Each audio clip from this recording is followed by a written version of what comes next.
Yes, okay. Welcome back, guys, to Chat with VR Coaches. Today we have Coach Joao, Coach Melina, and myself, and we are here for the sixth episode of our second season of the podcast. And we have been chatting a lot about the art of coaching, and and today we're gonna talk about the art of recovery. Okay, so we spoke in the past about the art of cycling, art of running, and overall it goes into the art of coaching. So I'd like to introduce this topic of the art of recovery because it's a common tendency for athletes to go hard when the coach advertises an easy workout, and then to go not too hard when it's required. So I want to mention my previous coach, Ryan McCready, and I'd like to salute. Ciao, coach. He used to pace me on the easy days where instead of going on an RP of 1, I used to go too hard. And what he used to say was that recovery is when you build your fitness. So this is the first statement. What do you think about this statement, guys? Well, hello everyone. It's good to be back talking to you guys and trying to get our heads around the topics that they are very important for everyone. So I think recovery is it's a word that goes around different things. So you have the recovery during the session, which is kind of the active recovery, or the recovery of the interval training. So you do an interval, then you have a recovery, and then you do the second interval, and the third. So this is a recovery, and then you have the easy session on the extra day. That should be that's more like the active recovery actually. So you do something that it's easier than your normal sessions, and you use that for many reasons to gain aerobic fitness, to remove some toxins from the hard workouts, lactate and everything, and to also be adding a little bit more hours on your training without keep training hard. And then you have your recovery strategies that comes around of nutrition, sleep, cold water. I'm just adding. What else? It's foam rolling, I guess, massage. There's Taking lots the of time. things. Taking the time extra. for It's all the extra bits. Yeah. And these are things that we always put on the training plans, so that the athletes can focus a little bit on these. They're kind of workouts in the end because they're taking time. So as you said, sometimes these recovery rides are designed to build some volume, which is not that intense, but still is building volume, is building you get used to it. What do you think about building the fitness with the recovery? Is that working? I think if we, I guess, maybe focus a little bit on the average age group of athletes, so not the pros are they're a different population, but if we look at the age group, because I guess they've got to balance work and lots of other things, they feel that, well, because I'm not training maybe all the time or as much as I would like to, they feel that I've got to go out and do every session hard. And they will actually focus on things like, I don't know, they'll get the recovery boots, they'll have the massage guns, they'll go to do the cold water stuff. But then you say to them, you just have an easy session, the heart rate's going to stay low, this is all you're going to do, and they're like, oh no, because that's going to drop the average pace, and the ego falls into a little bit, and it's sometimes harder for them to accept that there's a place for that as well. They'll focus on all the other external stuff, but when you give them a recovery session, they struggle with that. And from a coaching perspective, that's where it starts to become a little bit about you teaching them that and helping them learn how to, I guess, to take it easy and hold back, because all the adaptations happen then. Every time we train, we're damaging the muscles. If you don't give your muscle a chance to recover, all you're doing is just constantly damage. Eventually you're going to get overtrained. Without that recovery, the training makes no sense. you were talking about the rest in a session, and that was a pretty good topic today with some of the athletes at the track, for example, because they were like, stopping the watch for the rest. And for me, the track session, it goes start when I start doing the drills and finish when I'm done the cool down. So that rest is important because then it's factorizing the workout, and you need to see as well how the artery is going. If you see a workout only with the fast pace, it doesn't really make sense, because you cannot looks better on Strava though. Yeah, I mean, that's the thing. So it's kind of a misconception, right? Yeah, because but this is very important. I think this is this is where we kind of teach them to train and not to exercise. We had this conversation during the lockdown. Train, exercise, right? Thanks. So I think those athletes that they are starting to train, they are just starting their journey in sports.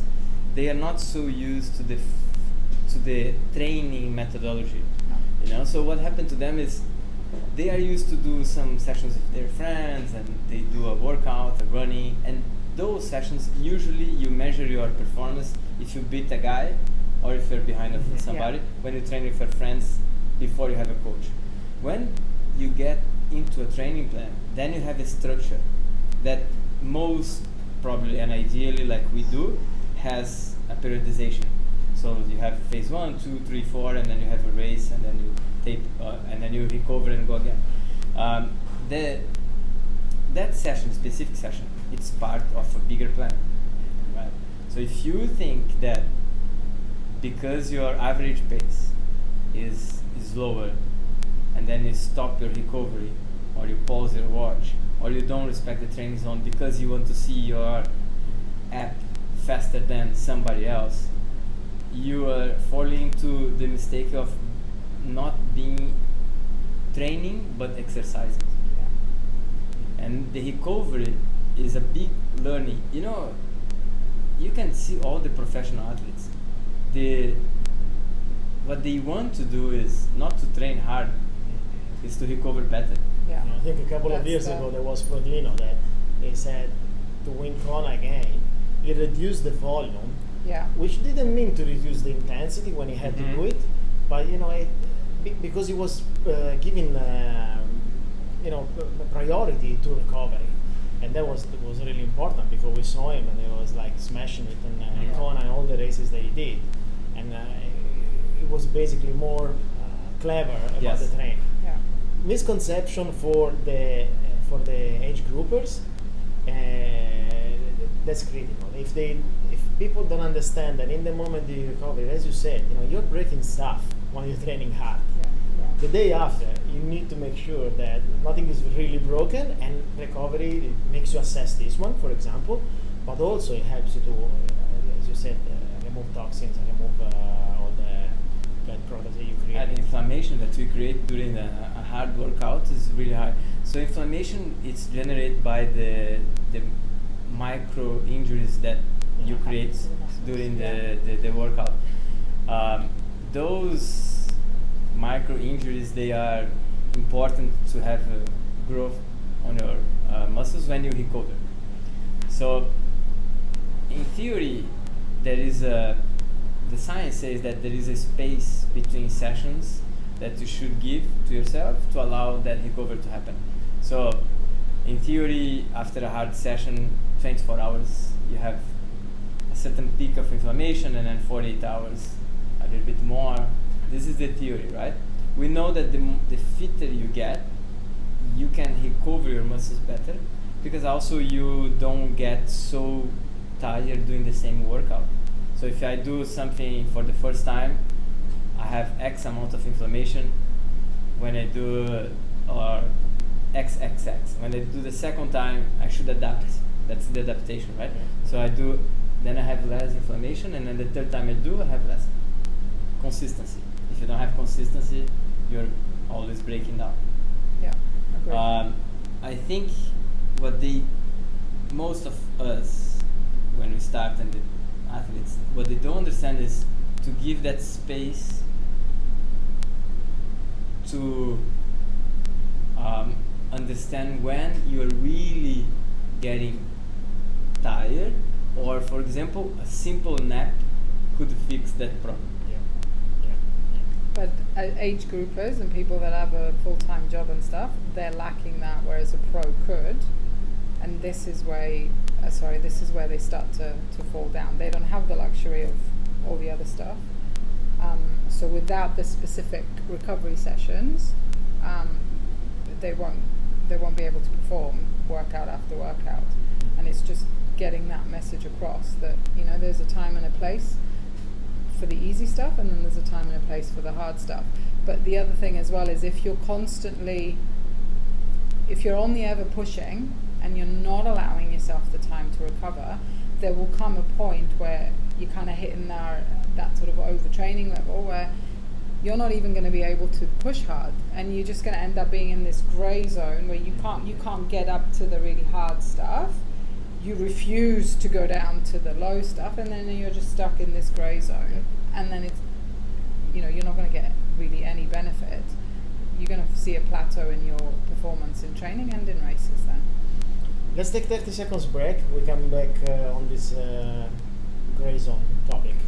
In order to take you to the next level, we have to know two basic metrics, which is where you are now, your base level, and where you are going, your final goal. For this reason, we create a system called BR stages. The BR stages consist in 4 levels. Number 1, fundamentals. Number 2, skills. Number 3, performance. And finally, specialization.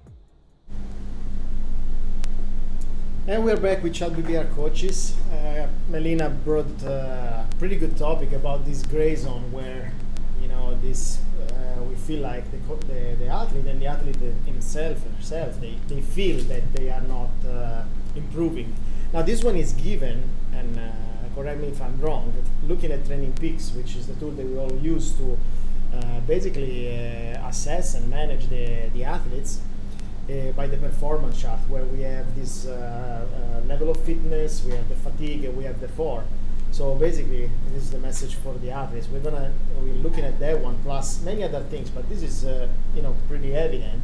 Once we can see that the level of fitness is stagnating and the level of fatigue is always high, then this is the moment that most of the athletes feel that kind of not improvement sensation. It's something that as coaches we manage, and we try to manage it to a point where you are going to the race where these numbers are not negative, but they are all positive. And some of the athletes, another misconception that they have when they look at the CTL, the blue line, and this blue line is going down or is flat for some reason because you are reducing the workout. They're like, oh, what's going on? My level of fitness is what is it? What is it? You know, so it's something that needs to be factorized with lifestyle, but it's also a good tool that we're using, and as you said, it's a symptom of what's happening. You know, and it's important to, whatever session that the athletes do, is whether they have actually executed the session as it was. Did they end up pushing more? Did they push enough on the bits that they had to? So you can look at the overall picture, and then you can start to delve into individual workouts and see where is it that they're not quite following the suggested plan. This is a thing that we predicate a lot in BR.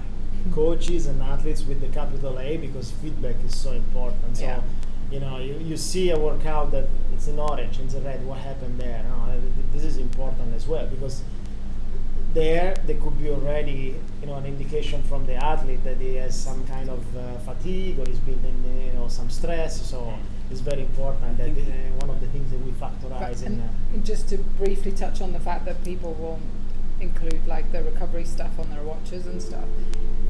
Someone could be hitting all the right numbers and pace and everything at the hard efforts of an interval session, but the reality is the heart rate isn't actually recovering that well. And if you have that data, because sometimes when I go in to look at what they've done on an interval session, I may not even look at the hard interval. I'll just look at what's the heart rate done at the recovery bit. Is it dropping enough to then allow them to go up, or Is it quite erratic? Because that could be also an indication that maybe something's not quite right. Maybe they haven't slept. They might be coming down with something, because that's equally just as important. And it's something that I've kind of had to come to grips with a little bit better as I've come back from COVID. Initially, for the first few months of my training, it was never about what can I reach, is how quickly and how smoothly does my heart rate drop back after an interval, and that was the guiding force. And this is something that the athletes are always looking at: the pace, how fast, how hard, and we're forgetting about that. When I look at all of these factors, for me, it makes me amazed with the amount of work that a coach has to do to actually be able to coach an age group to achieve a certain level. Because when you coach a professional athlete, you have much more information and contact with that person, so you kind of have the ability to analyze, assess, test, and so on. And then when you go to age group, you rely a lot on what they get back to you, and how much they care about the journey, right? So lifestyle is super important. It's really so the recovery sometimes could be done by just not doing something and letting go a little bit of the social aspect, for example, and that's the recovery as well. You can sleep an hour. Or sometimes even the opposite, right? So if you are full gas on in your training and you just say, you know what, I just need a break mentally, and I'm just gonna let go this session to enjoy my family, for example, and then you start fresh for the next workout, because there is a fatigue of your muscles, there is a fatigue of your metabolism, and there is your mental fatigue of the training, right? So the recovery also is a mental recovery. So sometimes you see athletes going all out, and then they have work, they have a family, so it just adds on. And the guys, sometimes they don't know that. You see that they are in that loop of I don't know what's going on, and then the gray zone comes, but actually it's lack of sleep, the nutrition is wrong, most probably they are not being able to kind of recharge. So the recharge cycle is a bit off. What I see is people doing very well the muscular recovery. So for example, my legs hurt, I do foam roll. My glutes are not switching on, I do this physio session, and then I do that, and then I feel my calves, I go to do massage. So that's the muscular. So kind of reactive to the pain instead of preemptive, which is the one prescribed by the coach, right? Good. So you react to a situation that you feel that is a problem. That's one thing. The other thing is I am able to start the other session. I'm not saying 100%. Let's say 80% of my. Because we don't want the 100%, right? So how you build fitness? You build fitness training a little bit tired. Not smash it, but you're tired, right? Because if you always recover, and that's the other loop, the guy that is always recovering, I need to do ice bath. I need to do my massage. So you end up doing recovery sessions every day. 20 hours of workout, which are not really workouts, but a lot of recovery. No, I mean, as we said, it's a misunderstanding, and sometimes athletes, they mitigate this, having a mediocre, because when you have to smash, you're gonna feel like, okay, it's a hard workout, I did it, boom. But sometimes they have mediocre performances during training, and now they are hiding in the moment of being tired instead of having been built the fatigue, because there is a difference in being tired and having been building fatigue, So in the podcast with Coach Bojan, he stated the recovery is an underrated thing in cycling that he sees every day, underrated. And we see it a lot in running. In running we see it a lot because people, I'm gonna go for another run, and then you see on the long runs the pace is just reducing, the heart rate is going. And we see it in swimming and in all the disciplines. This leads to zero improvement and probably injury as well. obviously, Yeah. if you now. And burnouts. So you were talking exactly about strategies. What are the first recovery strategies that athletes should look into, and what are the common mistakes on the recovery strategy? God, What do that's you use? like What do you use, Melina? What do we use? I have to say that probably the first and for me the most important thing is to make sure the training they have is one that they can logistically, that they have the time to do, because sleep seems to be the first thing that people will sacrifice. And for example, if we think where we are now, we're getting up we have to get up earlier and earlier to beat the heat. Temperature, yeah. And sleep is where it's going to start to get sacrificed. And the thing with sleep, if you consistently start sleeping, I don't know, less than 6 hours a night, you're actually going to increase. Not a competition. The first thing that goes, like, you're going to increase your time to or decrease, I guess, your time to exhaustion in a test, for example, by 30%. The first muscles to shut down if you are not sleeping enough are your stability muscles. If your stability muscles aren't working, you're putting more pressure on your limbs, and there comes an injury. So the first thing is to make sure they understand that. After that is how, I guess, you plan individual sessions, and then you start to look at all the other things, like, well, nutrition's another one, because you can train all you want and you can do the best training and, you know, allow your sleep and your recovery session. If what you're putting in your mouth isn't good to help fuel you, then you may as well be undoing everything that you're doing out on the track. But it's interesting how sometimes some of the athletes get all excited and into these things, like, you know, the cold water immersion and going to physio and having the massages and the massage guns and the recovery boots, which they are all brilliant things. But the reality is, if you leave that aside and just make sure you're sleeping a little bit longer and a little bit better and eating well, you're actually going to benefit a lot more, and it'll be cheaper. It's cheaper, Anyway. much cheaper. Yeah. I agree 100%. I think I would put those two as well as my first. The first two important things is to understand how many hours you need to feel that you can perform in a session, because of course we all can sleep 2 hours in training, we all can sleep 3 hours in training, 4 hours in training, 5 hours in training, you can sleep 10 hours in training, but there is a certain number that you feel comfortable to say, with this minimum hours I feel that I can sustain 8-12 weeks training program with certain recovery strategies that they are more central strategies. So they are more like accurate things. For example, the Theragun or the ice bath or the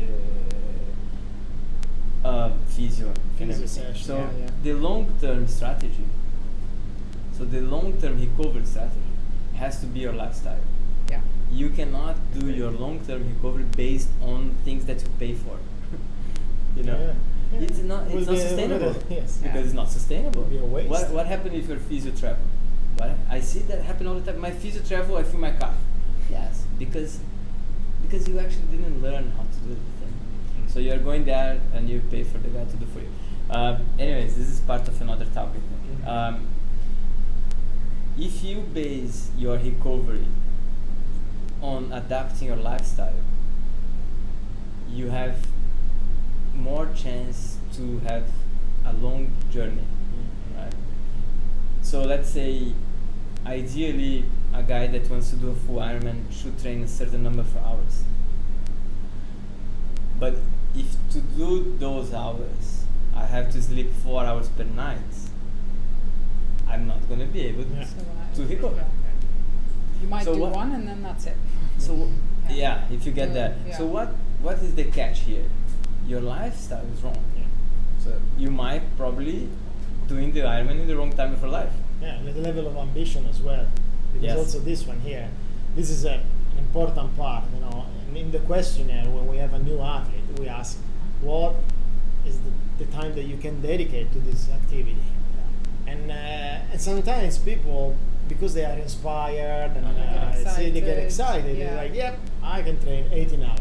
And then lifestyle doesn't allow. Yeah. You know, I mean, for me, when I've been training 18, 20 hours, I've been putting a lot of things on hold. So it means that, you know, you need to be mature enough to prioritize things that you want to do in the moment of your life.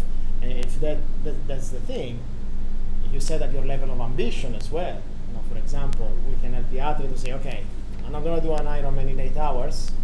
Okay, you could, with that training, with that lifestyle, you can do it around for 15 hours, 14 hours. Yeah. I don't know. I mean, we can tailor a little bit this level of ambition. If the athlete is happy with that, then, Yes. as you said, Yes. the journey and the recovery strategy, it works.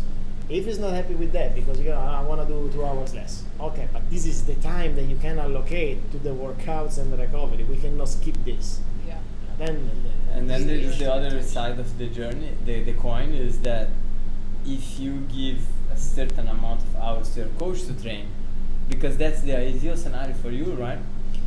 You feel that, for example, 12 hours a week, it's your best number, because with 12 hours, you have time for your family, you have time to sleep, Yeah. and you have time to go to your social life, you know? That means if you ask, like you said, if you ask, can I do a certain time in my race with 12 hours? Like you said now, I think if the coach does not tell exactly the truth, Yeah. it might be a problem during the journey, because you're gonna compromise a lot of other things. The thing is, with 12 hours a week, and that's what people also miss a little bit, is 12 hours of training. But don't forget, you need to take your car, go to the Yeah, session, that's so very important. Yeah. and so it's now 15 hours of something. Plus, let's say you have 1 hour of physio a week, so it's 16. And then you want to do strength training, On top, it's yeah. 8, 19. And then sometimes you like to do your ice bath, 20. So you train 12 hours, but it's taking 20 hours of your week Yeah. of triathlon, right? Yeah. No, logistics is crucial. So it requires maturity also in the way you organize things. You know, Yes. because for people that never done this. I mean, I come from a military background, so I know that. You're very You know, good. like I wake up and I'm ready. But some people, they need their time. That's it, You know, yeah. you need to relocate to a venue or you know, to the gym. And this is, you know, if you don't have that time, this is gonna have an impact on the overall volume that you can. Yeah, because effectively do. imagine you have a 5 hours bike and you just did not organize your nutrition. Yeah. So Yeah, that's another one. Or like, you know, so say here 5 hours, if you're going to do 5 hours in Hatta, that's 8 hours. Yeah. You got to get there and then you got to get back. So Yeah. that's 8 hours of your day. Yeah, so it's especially here where you can't just ride out of your house, you need to factor out, you need to get there and all that stuff as well. So complete clarity, and I think alignment of expectations from both sides is important. Very, very important. From coach and athlete. Now we were talking about. We talked a lot about foam rolling or all, let's say, side activities that they are included in recovery. We use sometimes. I mean, we use really often the disciplines to recover. So, you know, recovery swim or recovery run or recovery cycling. These are a really big part of it, because that's a good one. yeah, I mean, like you do your track session and then let's say the day after you are a recovery ride, okay, but your legs are fired up, Yeah. you know. It's so not you a see, recovery.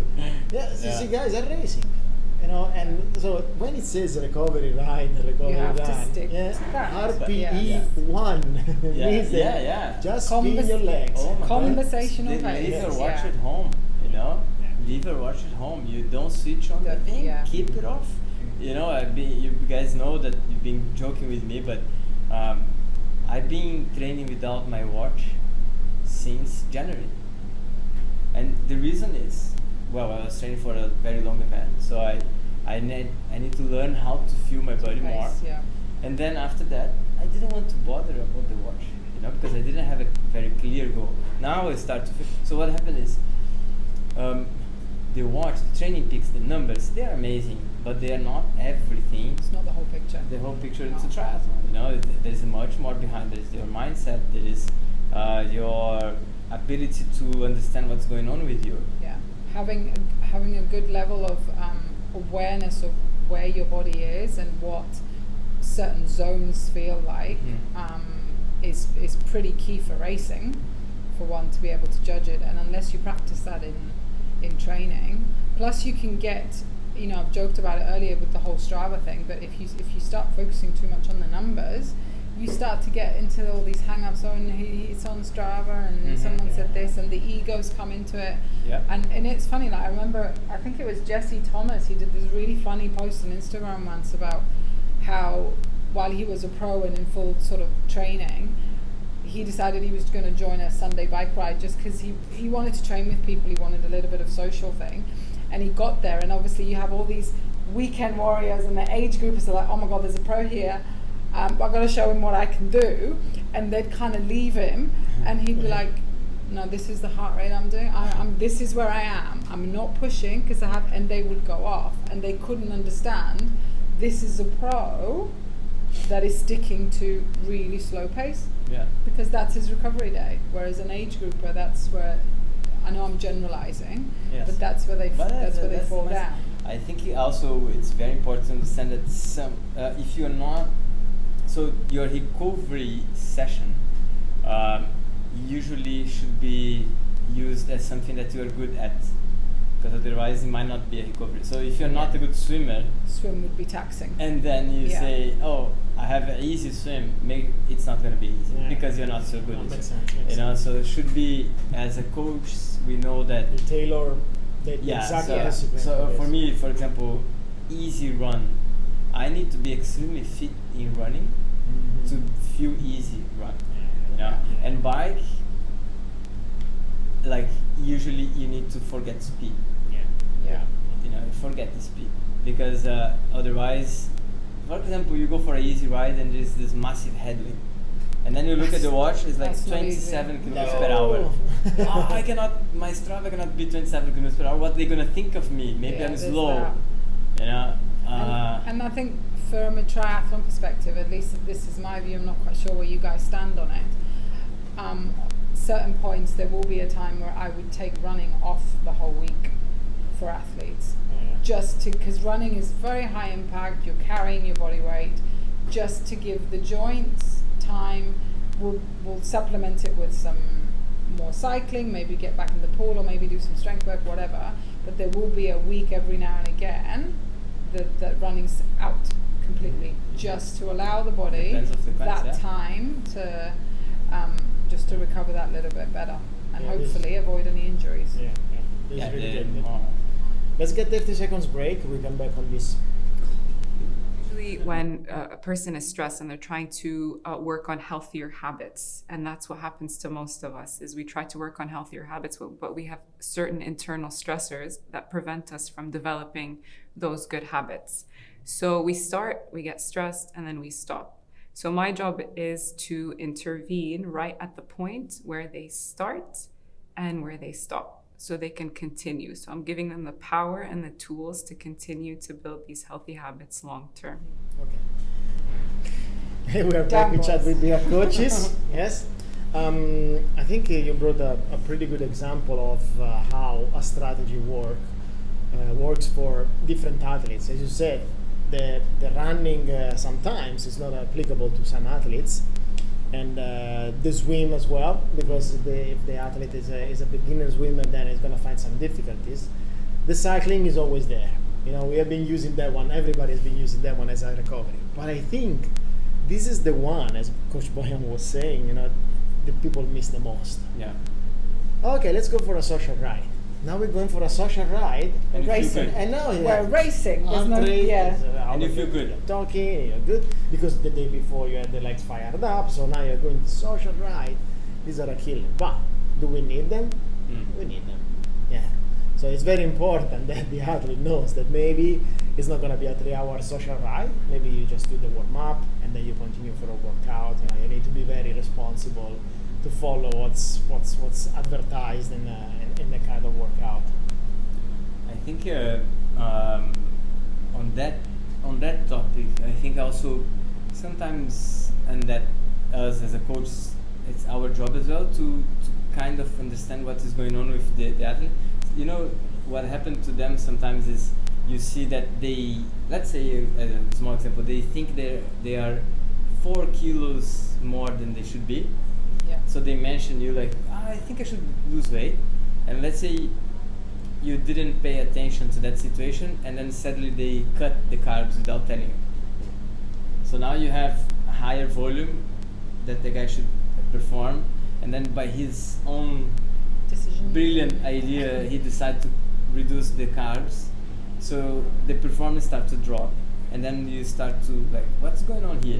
You know, why you are so tired, all the time tired? Your heart rate is going so high in the same session, and you last so short now. What is going on here? Mm-hmm. No, but I don't know what's happening. So they don't want to share with you. I think when we and this is part of the recovery, because what happened is they are not having the right intake of carbs. Your fuel's So not the right. fuel's not fuel right. in general, yes. In general, right? The nutrition aspect could solve so many problems, right? Yeah. Just In both eating ways, the yeah. right, in it's both- the right stuff, because either too Or- less Yeah. or too much. Yeah, you know, both. now I'm recovering. I need to eat No. French fries and burgers. On the top Vegan. of nutrition, on the top of nutrition, you come with supplementation. Then you come up with blood tests, right? So you enter on that more metabolic aspect of the recovery, where it's really hard for a coach to know what's going on inside of the body of that, right? Mhm. I think, and we're gonna have that from the new season, a partnership with a clinic that's gonna provide us Yeah. blood tests, so we can start the season a little bit more prepared. Mhm. It's simple things, vitamin D. Yeah, there is a full list of things. It's not Assessment. the simple blood test. You know, No, it's not. something. It's for math. So I think this is also recovery, and the vitamins, they are the trigger of your metabolic reactions. So, for example, if you are not being able to perform in a certain level, it might be a simple lack of a certain Yeah. vitamin, right? Because they are the ones that gonna click your metabolism to go higher or lower. And this is true story, because I experienced myself, and I wasn't vegan yet. So I did this one when I was eating everything, and I was constantly injuring myself, but small injuries, like I wasn't able to get this calf sorted and the hamstring sorted. So the physio gave me a list of things to check, and my levels of vitamins D and B as well, you know, like this is the most important ones, especially for nerves, and you know, I was getting my neck always blocked and locked when I was doing a lot of time trialing. They were effectively low, so with a little bit of supplement, because you know, until you are not training those 12 hours, your body can replenish and can, you know, it doesn't have any problem. As soon as you go and you put the foot on the accelerator, now Yeah. you need to help yourself a little bit. More Yeah. And this is a good one. So before you go to the next one, Right. I think this is nice because, you know, like you had this time trialing and you get your neck, and then usually what people gonna think, oh, my bike position is wrong, Yeah. or I don't have strong muscles in my neck. So let's say you go to that loop of bike fitting, strength, you go to bike again, and it's too hard. So they usually people think that they're not good for that sport because they try A little bit of everything that they frustration, thought, And it hasn't helped. and and they forget the simple basic things. I think people forget the simple steps. I always look into the simple steps And they first. buy a new bike. Yeah, and then they buy a new bike. Yeah, And then they buy a new you bike. can never have too many bikes. Though. Let's not touch that one. Yeah, but Yeah. that's true. And in hindsight, it's something that you can fix really easy, you know, if following the advice. Because, you know, as coaches, we don't, unless, you know, we have a coach that is specialized for nutrition, you know, we don't give the kind of, you know, 100% coverage advice. So That's if- not where we're supposed to be, and I Yes. think Yeah, you have yeah, to be, yeah. like you said, you have to be a specialist, and this is where, you know, if if any athlete really wants to delve into that, as a coach, we should, just say, okay, this is beyond my remit of expertise. We're going to go there, and that goes it's quite important now, I think, these days, obviously with social media and everything, and you have all these different, I want to be vegan or vegetarian, or go keto or this or that, and they start trying to do it by themselves. They might not even tell you, and then you start to look, but what's happened there.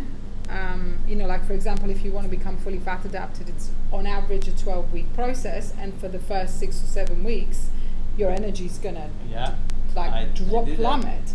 And then if they've not told you that, and you're like, not quite sure, and then they say, oh, by the way, and it could be in the completely wrong time of year, So you need that feedback, and I think it is important, especially with any drastic changes. It needs to go via a nutritionist, and the coach needs to stay in the loop. At BR, we have created all these services that the athlete he has a team, and it's not only in the team where they go train with it, but it's also these things. If we have a nutritionist in house that you can choose to do whatever you want. You want to go keto, you want to go vegan, and then this person is going to help you to quantify what you need and give you the quality. And manage it alongside your training. And just to touch briefly on what Joao said earlier, the whole difference between exercise and training, that's a whole other issue as well. If someone does want to lose a little bit of weight, it's a very different process if you're just exercising and training for a performance goal, because the fueling strategy is different. You can't be rocking up with massive deficits day in, day out. It needs to be very, very carefully managed, and athletes and coaches need to recognize that sometimes you need an expert to come in and help you with that. Sounds good. Let's take 30 seconds break, and then we come back for the conclusions.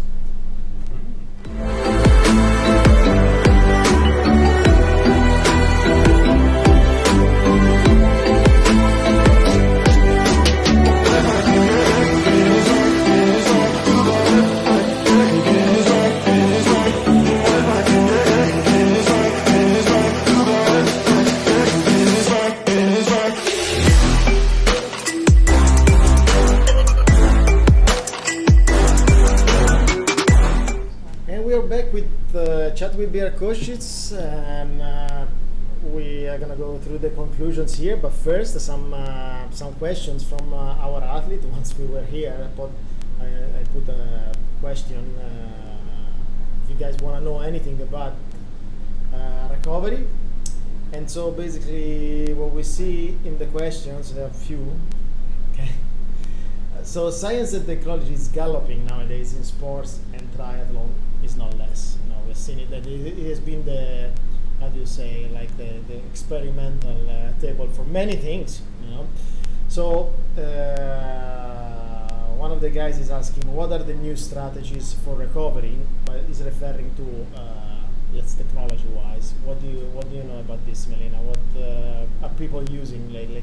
Well, we're going to go into that stuff. One that I would personally ascribe to is monitoring your HRV. There's lots of ways you can do it. Garmin watches can do that, I believe. You have the new one that's come out lately is the Whoop. You've got the app that you can measure with the camera on your phone. It's a very good indication. The lower, you want that number to be high. Unlike your resting heart rate, which is preferably lower, your HRV, you're looking for it to be higher, and that indicates your state of readiness and recovery. So it's a good one to monitor on a day-to-day basis, like monitor your waking or resting heart rate. If that's going up, it means maybe you're tired, you haven't slept well, or maybe you're starting to fight something. So that's one. There's lots of new gadgets that can measure it, and some that have introduced algorithms to put a number on how well recovered you are. And that's really good tools. But to touch upon what we said earlier, the numbers are always good, but don't let them dictate everything you do, because you could miss out on a chance to train really well just because the watch said no, you're not ready to do that. So learn to trust yourself. And try to discriminate between tired and fatigue, because sometimes, especially when you're training for long distances, the weekend is a big weekend and you're training tired. Yeah. So especially your long run after the long ride you're gonna be tired. Now, not necessarily is fatigue. And for example, in there, the heart rate should behave in different ways. Because if you're tired, then probably you're gonna have a lower heart rate, and you're not able to keep up and get the pace. While if you are fatigued, you're overreaching, now the heart rate is gonna spike, and it's like you're not recovering. So at the point, the HRV could help a little bit to understand, which side you're going. Just take the data. Like the data is one piece of the puzzle. You are another piece of the puzzle. So learn to. What I like to tell them is, for example, in an overload phase, that you constantly feel heavy legs and a little bit of sleepy during the day.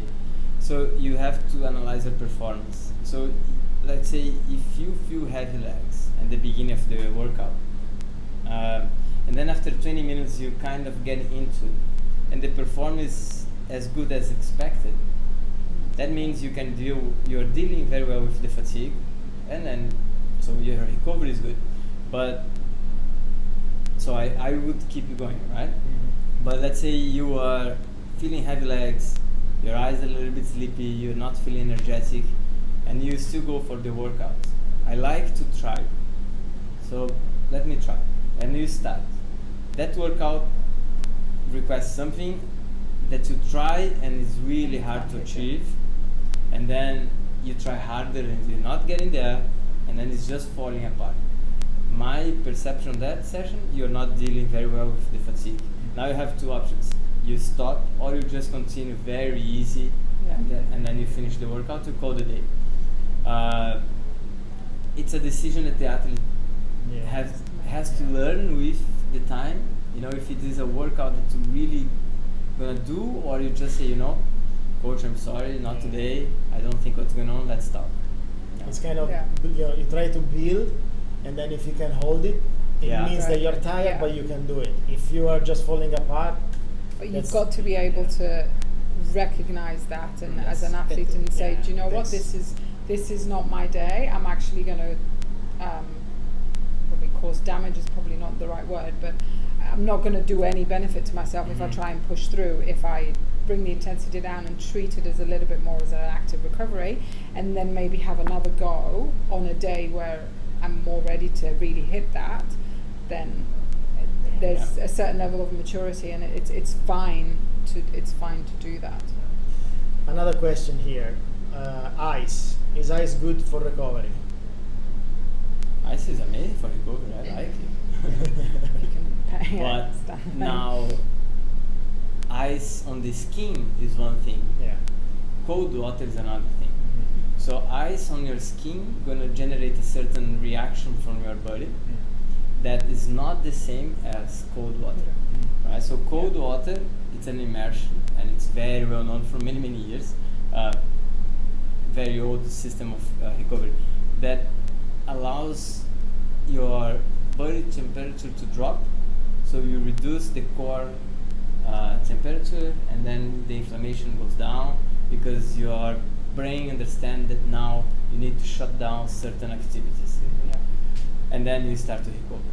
And ideally you go in that transition of cold and hot, so you can flush out. You're using the body like a pump that constricts and then flush the blood. So there's the whole debate whether the whole cold water immersion or go into a sauna, and so it's a balance, I think, of both. Sometimes hot also works. And your athletes use this? I seen we have actually it's very popular, a nice deal with Longevity Sports. Longevity Sports. They have 15% discount, so all the BR athletes can walk in, tell the guys that they train with BR, and they can get the discount, and they can try it. I think, for example, it's a recovery tool that I would use towards the end of the week when you are building up that fatigue in your legs and you're not being able to feel good again. So before a big session, let's say, or after a big session as well, you can do it. I've been using the cold a lot, especially during summer. I mean, when you train here, you need it. It's something that you need. You could just have it at the bottom of the stick at the end of the kudra. That would be just so that nice. would be amazing. No, but I was There using is cryotherapy, yeah. which is very similar to the old concept, you know. And I was using a lot, and it was pretty good. Another question: protein shakes, are they part of the recovery process or waste of money? Eating straight after a session is part of the recovery process. Whether you opt for that to be a protein shake or whether you opt for that to be a proper meal type thing is up to you. I think if, especially here, for example, in Dubai, where I'm thinking bike ride now, you've done a 4 or 5 hour bike ride down at Al Qudra, and I don't know, you live down in the marina or you live down at Business Bay, and you've got 45 minutes from the point where you finish your ride, and that's assuming you don't end up chatting to people, which some people might do. Some people who don't chat much. You it may be an hour before you are home. Yeah. You've got to think about what's going to happen, and the quicker you put something back in your, proteins back in your body, you're going to aid the recovery. It'll be quicker, and so you've got to think about what's in your car at the end of the day, and not go to the petrol station or Zad's and get whatever's there. But think about it. So have you got a cool box there with a protein shake? That's something quick, easy, it's digestible, and it's also palatable. Yeah. Some people can eat a full meal straight away, others can't. So it's very personal, but it is something you really have to plan. Within the 30 minutes after you finish that kind of workout, this is the time. Yeah. They say also 30 to 60 minutes, but the closer you go to the better hour, it is. it's the wrong So side of the timing. Yeah. So within 30 minutes, okay, that's good. And also vitamins, supplements. Well, I think you already answered about this already. Have you checked? Talk to your coach, talk to your physio, because they know the list of things that they need to be checked, and your they need nutritionist. a nutritionist as well. There is a list of things that you need to monitor if getting injured, but you didn't do anything, or was just tired or overall. tiredness in general. Like you do things and they are not so easy. You wake up and you can wake up, but you just don't feel the energy, and you slept, let's say, 7 hours or 8 hours, and you even after all of the night, you really don't feel you're ready to push. So those are signs that something is going on. Now there are million things that can be wrong. One can be This one. so you have less of something in your body. I wouldn't be doing the testing system that many athletes do, like, for example, let me try omega-3. I don't know if it's working. Let me try this. Let me try that. Magnesium. Get it tested Let's first, test and first. then you see what And it at the is. end of the day, body, if you are careful with what you're eating, and you should be covered Even in if those you're vegan. cases. We're not having that debate today, but Another about this fatigue, because you experience this one in person, is when you get sick. So in these crazy times when people got COVID and didn't know they have it, and now it's like feeling fatigue, this one as well is something like you need to ask yourself. You don't speak too much, but it's pretty straightforward. Ask yourself if you're being sick, headaches and stuff, feeling like a cold or flu symptoms. Ask yourself, am I sick? Because maybe it's just that one, and now it's an easy fix one you recognize. And if it is that, I'm not going off on a tangent, but if unlucky enough to get COVID, you have, even if you are asymptomatic and you are feeling fine, it is still a virus that can hit you after. So you've got to take it seriously and just get checked out. You've got nothing to lose by getting checked out, and really listen to your body with that one. On the final probably topic, I just want to touch a little bit, a quick one, so the guys can also understand a little bit the feeling. Is when you are in the overload phase of a very like a full Ironman or something, you're not gonna feel 100%. fresh. No. So it's not because you're getting sick, it's just because your body is constantly trying to recover. So you might have a little bit of runny nose. You might sometimes feel like, feel my stomach a little bit sick, because those are the signs of inflammation, and they are unfortunately part of the process. Yeah. Now, if you let that thing just build up and you don't pay attention, that Develops into that. can be a problem in the future. I think learning how to read your body. Yeah, which is going back to what we said, yeah. Yes. Knowing exactly what's going on or being as aware as possible is one of your biggest tools against anything, really. Okay, guys, I think we are done for the day. In our list of things to make the art of coaching the best, today we covered the art of recovery.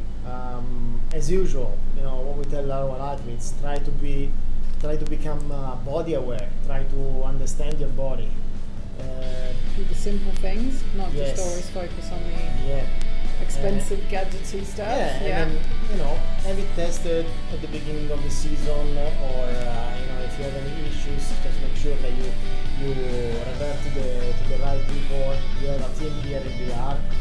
Okay, and speaking of which, okay, yeah. Next podcast is gonna be with our new coach, Martin, the next Olympian. You just Yes. invited now online. Yes. So Martin, if you're hearing, Yes. we're letting you know If you're here, Wednesday you're yes. here. Yes, you're gonna be invited for the next podcast. So yeah, let's call it a day. Thank you, guys. Thanks very much.